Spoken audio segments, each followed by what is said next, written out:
Friends చిన్న మాట ఇమీడియట్గా ప్రతి ఒక్కళ్ళు గమనించండి. ఆ విషయం ఏంటనంటే ఈ మధ్య ఎవరు పడితే వాళ్ళు హ్యాకర్స్ ఏం చేస్తున్నారనంటే మన యొక్క వాట్సాప్ని హ్యాక్ చేసేస్తున్నారు. హ్యాక్ చేసేసేసి మన యొక్క ఫ్రెండ్స్ గ్రూపుల్లోకి వాళ్ళు ఇమీడియట్గా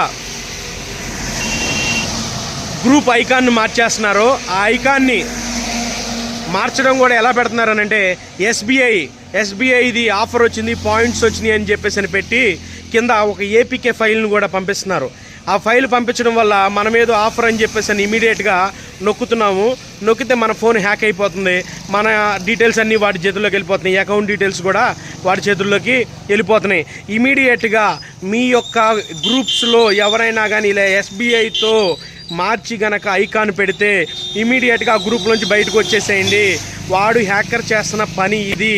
ఎట్టి పరిస్థితుల్లో గనక మీరు గనక ఆ ఏపీకే ఫైల్ని నొక్కితే ఇమీడియట్గా మీ డీటెయిల్స్ అన్నీ వెళ్ళిపోతాయి.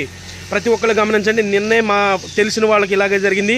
ఈ రోజున మా ఫ్రెండ్ యొక్క మా కాలేజీ గ్రూప్కి కూడా ఇలాగే జరిగింది.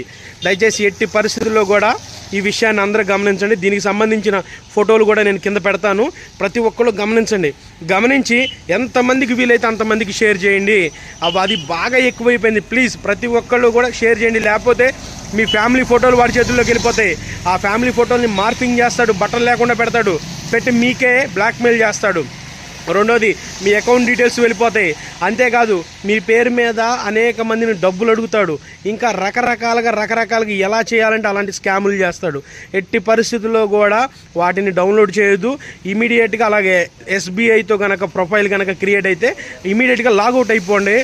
ఒకవేళ కనుక ఎవరిదైనా ఆల్రెడీ ఇలాగే హ్యాక్ అయితే మీకు హ్యాక్ అయిన వాళ్ళు ఎవరైతే మీకు అలాంటి మెసేజ్ పెడుతున్నారో ఎస్బీఐ మెసేజ్ పెడితే గ్రూప్లో వాళ్ళకి ఒకసారి కాల్ చేయండి. కాల్ చేసి అరే నువ్వు ఇలా పెట్టావు కదా, నీ ఒక్క వాట్సాప్ పనిచేస్తుందా లేదా అనే విషయాన్ని కూడా అడగండి. వాళ్ళు ఎట్టి పరిస్థితుల్లో నా వాట్సాప్ పనిచేయట్లేదని చెప్తారు. కాబట్టి ఈ విషయాన్ని జాగ్రత్తగా గమనించండి. ఇమీడియట్గా హ్యాకర్ చేతిలో హ్యాక్ అయిన ఫోన్ యొక్క వాట్సాప్ పనిచేయదు, అది హ్యాకర్ చేతిలోకి వెళ్ళిపోద్ది.